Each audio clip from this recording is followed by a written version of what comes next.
kembali lagi di pembacaan kami di buku Akontansi Seri 1 Christ the Way untuk hari yang keberapa? 78.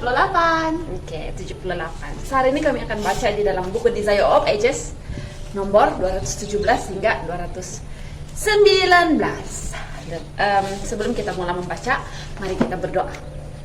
Ya Tuhan Allah Bapa kami berdoa dalam kerja surga. Terima kasih Tuhan, sekali lagi Engkau berikan kami kesempatan untuk merenungkan firman Engkau. Biarlah Engkau memberkati kami, menghantar Roh Kudus Engkau untuk beserta dengan kami, supaya kami dapat memahami apa yang kami bacakan pada hari ini, dan seterusnya boleh mengongsikan berkat yang telah kami bacakan ini kepada orang lain. Terima kasih Tuhan, ampunkan dosa pelanggaran kami. Semua ini saya serahkan dalam nama Tuhan Yesus Kristus yang menjadi juru selamat dan penebus kami. Amin. Oke. Hari ini saya akan baca sekali lagi dalam hari yang ke-78 di Desire of Ages nomor 217 hingga 219. Maka sepanjang hari itu murid-murid Yohanes hanya menyaksikan dan mendengar. Akhirnya Yesus memanggil mereka dan menyuruh mereka pergi dan mengatakan kepada Yohanes apa yang mereka telah saksikan. Dan ia tambahkan, berbahagialah orang yang tidak menjadi kecewa dan menolak aku. Lukas 1 ayat 23.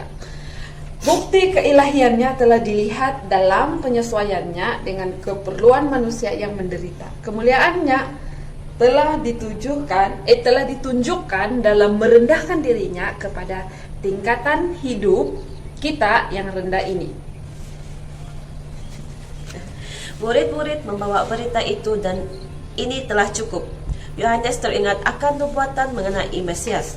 Roh Tuhan Allah ada padaku, oleh kerana Tuhan telah mengurapi aku. Ia telah mengutus aku untuk menyampaikan kabar baik kepada orang-orang sengsara dan merawat orang-orang yang remuk hati, untuk memberitakan pembebasan kepada orang-orang tawanan dan kepada orang-orang yang terkurung, kelepasan dari penjara. Yesaya 61 ayat 1 dan 2. Pekerjaan Kristus bukanlah hanya menyatakan bahawa dia adalah Mesias, tetapi menunjukkan bagaimana cara kerajaannya harus dibangunkan. Kepada Yohanes telah dibuka kebenaran yang sama sebagaimana telah diberikan pada Elia di padang belantara.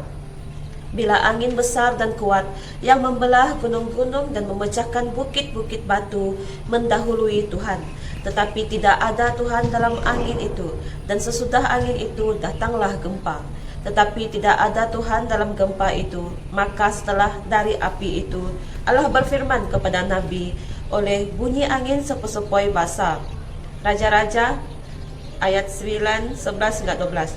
Demikian pula Yesus melakukan pekerjaannya bukan dengan senjata atau dengan merebut takhta kerajaan, melainkan dengan kata hati manusia oleh suatu kehidupan penuh dengan kemurahan dan pengorbanan diri. Prinsip kehidupan Yohanes Pembaptis yang menyangkal dirinya itu adalah menjadi prinsip kerajaan Mesias. Yohanes mengetahui benar alangkah anehnya prinsip ini dibandingkan dengan prinsip dan harapan para pemimpin Israel. Hal yang baginya menjadi suatu bukti keilahian Kristus, tetapi bagi mereka itu tidaklah demikian. Mereka sedang mencari seorang Mesias yang tidak dijanjikan. Yohanes melihat bahwa hasil pekerjaan juru selamat bagi mereka itu hanyalah kebencian dan perhukuman. Ia sebagai perintis hanya minum dari piala yang Kristus sendiri harus mengeringkannya hingga pada dasarnya. Perkataan juru selamat, berbahagialah orang yang tidak menjadi kecewa dan menolak aku, adalah menjadi teguran yang manis kepada Yohanes. Ucapan ini bukanlah merugikan dia, malahan kini ia lebih mengerti dengan jelas akan keadaan pekerjaan Kristus. Ia menyerahkan dirinya kepada Allah untuk hidup atau mati, untuk menjalankan dengan sebaik-baiknya pekerjaan yang telah dicintainya. Setelah pesuruh ini pergi, Yesus berkata kepada orang banyak mengenai Yohanes. Hati Yesus merasa simpati kepada saksi yang setia ini, yang kini sedang dimasukkan di dalam penjara Herodes. Ia tidak mau membiarkan orang banyak mengambil kesimpulan bahawa Allah telah meninggalkan Yohanes atau percayanya telah lemah pada saat pencobaan. Untuk apakah kamu pergi ke padang gurun? Kata Yesus. Melihat bulu yang digoyangkan angin kian kemari. Oh, ini persoalan. Melihat bulu yang digoyangkan angin kian kemari. Pohon buluh yang tinggi yang telah bertumbuh di tepi sungai Yordan yang tunduk bila ditiup angin adalah tepat mewakili rabi-rabi yang berdiri sebagai pengeritik dan hakim terhadap pekerjaan Yohanes Pembaptis. Mereka digoyangkan kian kemari oleh angin pikiran populer. Mereka tidak mahu menerima pekabaran penyelidikan hati dari Yohanes Pembaptis, tetapi kerana takut kepada orang banyak, mereka tidak berani menentang pekerjaan itu secara terang-terangan. Tetapi pesuruh Tuhan tidak mempunyai roh penakut yang semacam itu. Orang banyak yang berkumpul mengelilingi Kristus telah menjadi saksi pekerjaan Yohanes Pembaptis. Mereka telah mendengar akan kebenarannya dalam menegur dosa, baik kepada orang Farisi yang merasa diri suci, imam-imam, Saduki, Raja Herodes dan anggota majlis, putra dan tentera, pemungut cukai dan petani. Yohanes berkata dengan cara ketegasan yang sama, ia bukan bambu yang bergerak-gerak, yang digoyangkan oleh angin pujian dan prasangka manusia. Selama ia meringkuk dalam penjara, kesetiaannya kepada Allah dan kegiatannya untuk mencapai kebenaran adalah sama dengan apabila ia berkhotbah di padang belantara. Oleh kesetiaannya pada prinsip, maka ia teguh sebagai sebuah batu. Yesus berkata, selanjutnya, atau untuk apakah kamu pergi? Melihat orang yang berpakaian halus? Orang yang berpakaian halus itu tempatnya di istana raja. Yohanes telah dipanggil untuk menegur dosa dan kejahatan pada zamannya, dan pakaiannya yang sangat sederhana dan hidup yang penuh penyangkalan diri itu adalah sesuai dengan sifat pekerjaannya. Pakaian yang halus dan kemewahan kehidupan ini bukanlah bahagian hamba-hamba Allah, melainkan mereka yang hidup di dalam istana raja, penghulu dunia ini, di mana terdapat kekuasaan dan kekayaan itu. Yesus ingin membawa perhatian mereka kepada perbezaan pakaian Yohanes Pembaptis dan pakaian yang dipakai oleh imam-imam dan penghulu-penghulu. Orang terkemuka ini menunjukkan diri mereka dengan jubah yang mewah dan perhiasan yang sangat berharga. Mereka suka memperlihatkan diri mereka dan mengharap akan dapat menyilaukan mata orang banyak.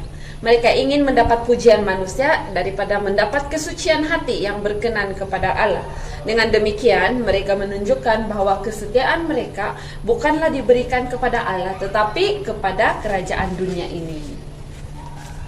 Tetapi kata Yesus, jadi untuk apakah kamu pergi melihat Nabi?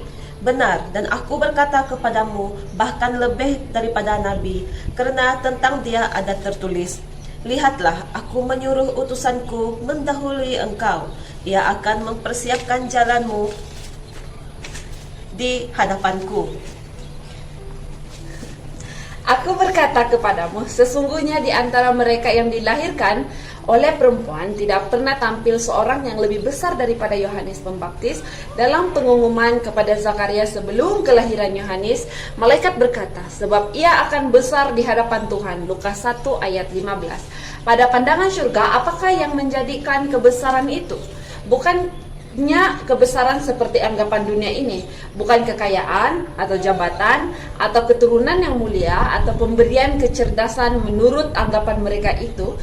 Jikalau kebesaran intelek terpisah dari pertimbangan lain yang lebih tinggi akan dianggap sebagai penghormatan yang layak, maka penghormatan kita itu patut diberikan kepada setan, yang kesanggupan inteleknya tidak ada seorang manusia yang dapat menyamainya. Tetapi bila disalahgunakan kepada pelayanan akan diri sendiri, makin besar anugerah itu, makin besarlah kutuk yang diperoleh.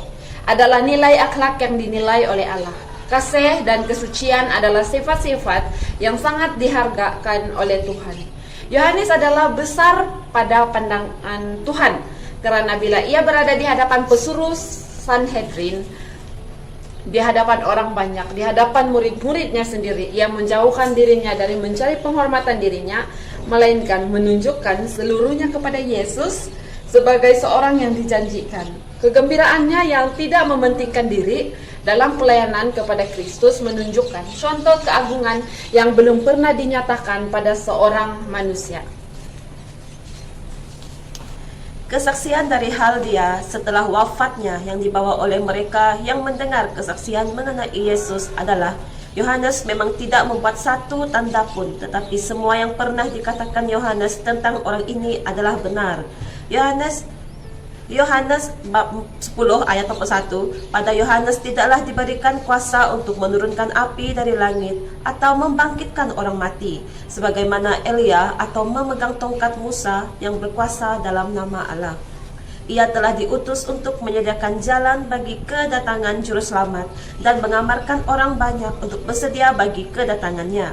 Dengan setia ia telah memenuhi tugasnya, sehingga bila orang banyak mengingat apa yang telah diajarkannya pada mereka dari hal Yesus, mereka sanggup berkata, semua yang pernah dikatakan Yohanes tentang orang ini adalah benar.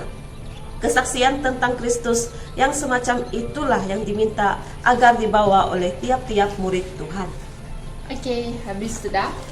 Sampai di sini saja pembacaan kita hari ini berkenaan dengan sikap Yohanes yang tidak mementingkan diri. Jadi kita semua jangan mementingkan diri sendiri, sebab itu merupakan satu kebencian dan tidak disukai oleh Tuhan. Nanti kamu akan dibawa ke pengadilan, oke?